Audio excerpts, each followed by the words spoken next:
ethnicity is irrelevant. What matters is the policies being pursued by any specific or particular government or regime, not where they come from. When people tell you nonsense about it is our turn, why don't we wait till 2023, they are only deceiving you. And if you allow yourselves to be deceived, things can only get worse. Fulani terrorists will take over your land. Time and time again, I have warned you on this very matter, but some of you never ever listened. I told our Yoruba friends that this thing you're supporting, this very evil government you're supporting, when they tagged IPOB a terrorist group, you supported them. You are going to pay a very heavy price for it. Had the Yoruba journalist stood up and said, IPOB did nothing wrong, you cannot tag them a terrorist group, believe you me, by today, you will not have Fulani people occupying Yoruba forests and farmlands. Because in this life, what goes around comes around. If you support evil today because you're benefiting, eventually that evil will overwhelm you. The same thing happened to APC, the same thing happened to Fulani Caliphate. They brought in terrorists from all across the Sahel. They brought them into Nigeria to try to force Jonathan out of office. Now Jonathan is out of office, they are now, of course, reaping what they sowed, all of them. I've seen tons of video recently that the Fulani are taking over the forest of the Yoruba people. Let's say the Yorubas. The issue now is that what do you think that the Yorubas are mixing, or what do you think that Yoruba did wrong that makes this Fulani to take over their forest, and what should other states do to avoid these same occurrences in the future? That is the price you pay for duplicity. That is the price you pay for treachery. That is the price you will continue to pay until you rise up and say enough is enough. It is up to you to do it. You did it during NSAS. You can do it again. Can you imagine Fulani people telling you, if you remove Fulanis from Yoruba forest, imagine Fulani telling you, if you remove them from your ancestral lands, there will be war, and you are panicking. And you have not asked yourself, why are they not saying the same thing about the East? Why did they not say to Eastern Security Network? Why did they not say to me, if you don't stop evacuating Fulani terrorists from the forest, there will be war? Because they know, they understand psychologically that you don't have what it takes to resist them. Your lives are being taken away from you. Your forests are being occupied. Your mothers are being raped. Your daughters are being abducted. And the whole national government, presidency, is supporting such people. And you're telling me that Nigeria is viably sustainable. Is that what you're telling me? That somehow this contraption is sustainable, it is viable. It can never be. Because the more you stay in one Nigeria, the more you are inviting the Fulanis to take over your ancestral lands, take over your villages, and to make life a misery for you. That is the end game. That is the outcome. If you doubt me, go and do a bit of research. Ask yourself, who are the Hausa people? Who are the Nupe people? Who are the Bachama people? All of these people were steamrolled by the Fulani march to the Atlantic Ocean. And now they're in Yoruba land. They're in their forests. They are in their forests. And who's going to drive them away from there? If not the Yoruba youths. Forget about your useless governors. Your elders are very strong. I love Yoruba elders. The way they behave, the way they talk. Very, very strong. They said they support Akere Dodu. This is the governor of Ondo State. They support him in what he's doing. People must come out to say that enough is enough. When you travel to the north, do you live in the forest in the north? The Igbo people in Sabongeri in Kanu, are they living of course it's Hausa land, are they living in the forest? They came to the town, they work very hard, they build houses, they build mansions, they develop the entire place. Is that not what they do? What are Fulani people doing in our forest? Nobody can answer that question. They say that they're pastoralists. World aspiring to be a member of the UN Security Council, where you move cattle from place to place. Are you people well at all? You so-called Nigerians, are you normal in the brain? I'm asking you a simple question. Show me a country that aspires to be in the 21st century, moving cattle from place to place. Tell me they're grazing. Which country is that? Please tell me. All of you don't have any shame. When you have people, an entire presidency coming out to defend a very primitive, archaic agricultural practice, then you know you embrace serious mess. You are in one almighty trouble, I'm telling you. People are in a mess. The Holland that you get your pig milk from, do they move cattle from Rotterdam to Amsterdam? I'm asking you a simple question. But they produce the pig milk that you're drinking every blessed day. Why can't Fulani produce pig milk in Sokoto? Why can't they produce Carnation milk in Kano? They have the cattle. Before the white man came, did you see any Fulani in your forest? All these people talking rubbish about movement of cattle and movement of... I'm asking you, before Britain came and handed over Nigeria to Fulani, ask your grandfathers, please, or your grandmothers. Ask them. Okay, what is the difference between the Hausas and the Fulani? Because everybody seems to see that all of them are Hausa, but the names Fulani came in not quite long ago. Like everybody knows that Fulani actually exists, but not in Nigeria. So now it seems to be more confusing. What is the difference between these two people, Hausas and Fulani, or Hausa Fulani? Centuries ago, you have to go back to history to understand how Nigeria came into existence. Fulani has been expanding from day one, from Senegambia. All the way from Senegambia, they've been expanding, and now they are in Okigwe. All the way from Senegambia, they are now in Okigwe. You are setting up yourself to become like the Hausa people. Remember when Hausa was supporting Fulani? We are Hausa Fulani, we are Hausa Fulani. Where are the Hausa people today? I ask you. Where are those Hausa people today? Do you see them anymore? They're saying we are Hausa Fulani, we are Hausa Fulani. Do you see them again today? Do you see them? I'm asking you. No, because Fulani have completely overwhelmed them. It's called emasculation. Completely emasculated them. Than what is happening right now. I ask you, what is happening now? Fulani have now come out to tell you we are Fulani people. Is that not what they are saying now? They are not telling you we are Fulani. No more Hausa Fulani. What does that tell you? That the Hausa race no longer exists. Do you want the same thing to happen to you? Hausa is gone. It took Fulani very many years before they came out of their shell. Remember before, many years ago, they told you we are Hausa Fulani. We are Hausa Fulani. Because that time their subjugation of the Hausa race hasn't been completed. Now they have completed it. Have they not completed it? Let's say a lot of people are saying that let's say not a lot of people, allegedly not all Igbo leaders are in support of this Biafra movement of 18, specifically those governments and majorly Wike. So what do you think about it? Like what is your plan over all this division? Like there's no unity amongst the elders, leaders who are supposed to join the movement of Biafra. Have they not completed it? In the East, they come to the East, I will tell you, oh, you want to be the president or vice? Yeah. They say, give us land for Ruga. They give them land. Soldiers of Kadu did that law Banta. They have taken it over in forever and ever. Give us land in your state. Hope them prove to us that you are stooge. Give us land in Olo. Hope them give them land in Olo.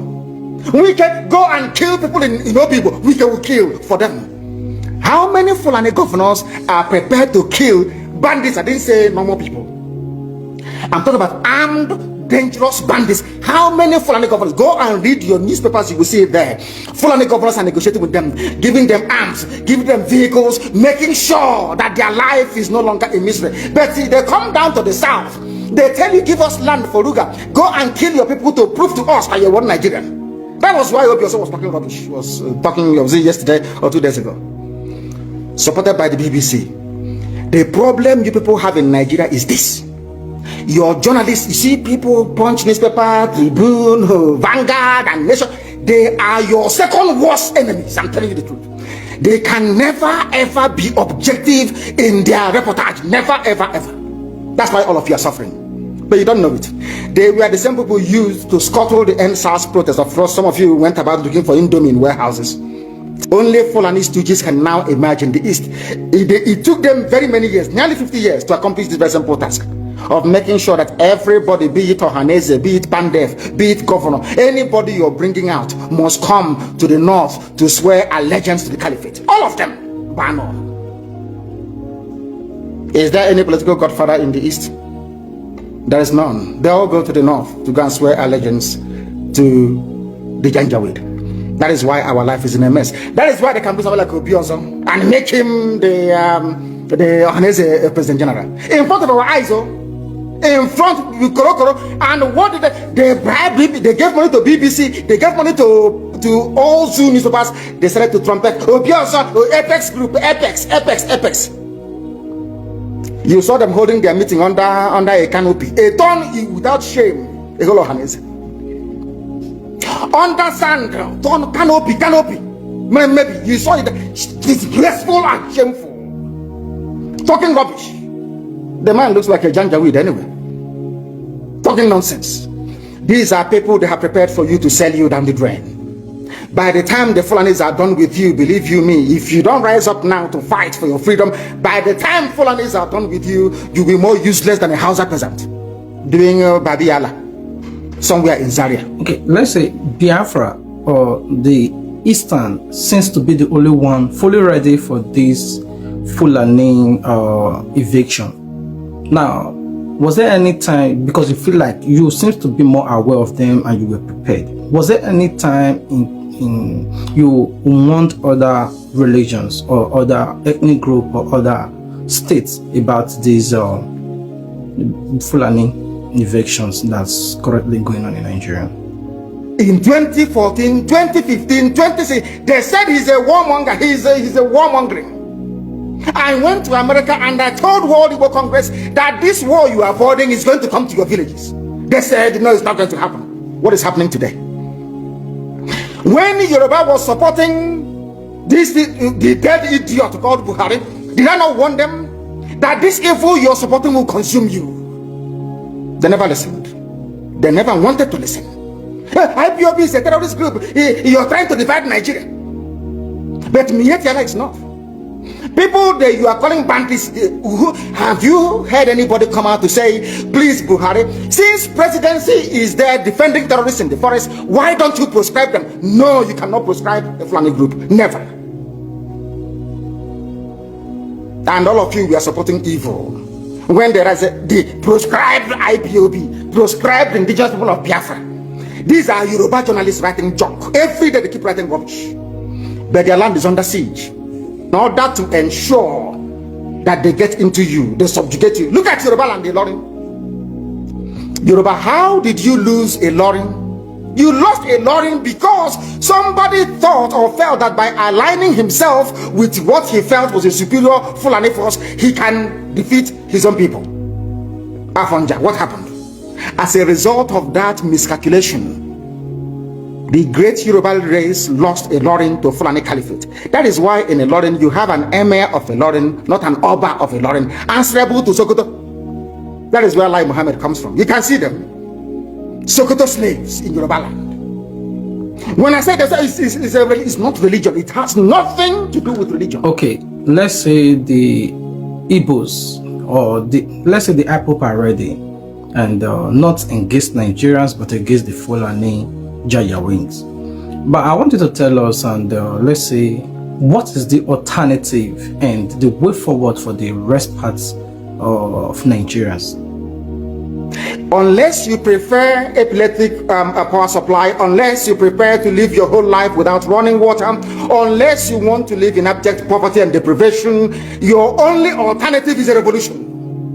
Let nobody discourage you. All the countries of the world doing very, very well, they all went through a revolution. You must go through it. If you don't go through it, you can never ever survive as a people. Fulani will take you over. As simple as that. As a secular democratic government must be demolished. It must be demolished for you to survive. They have to be demolished. If you do not demolish them, your lives will end very, very miserably. I assure you. That is the future that awaits you. Now, our people must understand this very clearly, especially my Yoruba brothers and sisters. It is about time you stop supporting evil. That evil is in Asorok. That evil is a gang of reprobates calling themselves presidency. The more you keep on supporting evil in the zoo, the more your land will be taken from you. The more your daughters will be raped and abducted, the more your sons will be slaughtered in cold blood. And under one Nigeria, there is nothing you can do about it. Absolutely nothing. Because one idiot that the groomed will rise up and say to you, oh no, it's one Nigeria, there is crime everywhere. Haven't you heard about Zamfara? Haven't you heard about Katsina? There is crime everywhere. That is not the case. The crimes you have in the north, the insecurity you have in the north is as a direct consequence of their own action. We must rise up and say that enough is enough, but there must be no criminality. Once you allow criminality to come in, then you have failed woefully. You have failed woefully. And let me also warn once again, there is no Biafran army. DSS can go and create whatever group they like, give them guns and all of that rubbish in order to justify an attack against ESN. But we are letting the whole world know that we have not floated any Biafran army. There is none. Anything you see is the handiwork of DSS. Quickly before we go, I wanted to clear this part. You know, you seem to be very sure that President Muhammadu Buhari is dead. And recently, everybody saw the video of him and trying to fly pigeon in the Armed Forces Remembrance Day. But which also draw people more attention to believe that Buhari is much more alive. But I wanted to clear this part. How sure are you that the person in the Aso Rock is the current person, is not President Muhammadu Buhari that every Nigerian voted for? So what is your part about this? Because in most of your videos you seem to be very sure and you keep on repeating it. So I want you to tell us more about how sure are you? All of you know this. Everybody understands this very fact that Buhari is no more. You know that Buhari is dead. Everybody knows. But those still perpetuating this very myth that Buhari is alive are those pinning their hopes on 2023. So this is a collection of odd bedfellows. These are people who are determined by every means available to cling on to power, to continue to impoverish you, to continue to allow terrorists from all across the Sahel to occupy your farmlands and your forests. They rape your mothers, they abduct your sisters, they kill your traditional rulers, they kill the daughters of your prominent men, and you do nothing about it because their only consideration is to keep you focused on this very elusive better Nigeria to come. You and I know that Nigeria can never ever be better. We know that very well. The whole world understands that Nigeria can never ever be better. Why are you pinning your hopes on it? Okay, thank you very much for your time. We really do appreciate for the privilege given to us to our program Plan B TV. Thank you very much all of you for watching and for listening right across our platforms. From me, from here, it is still good morning.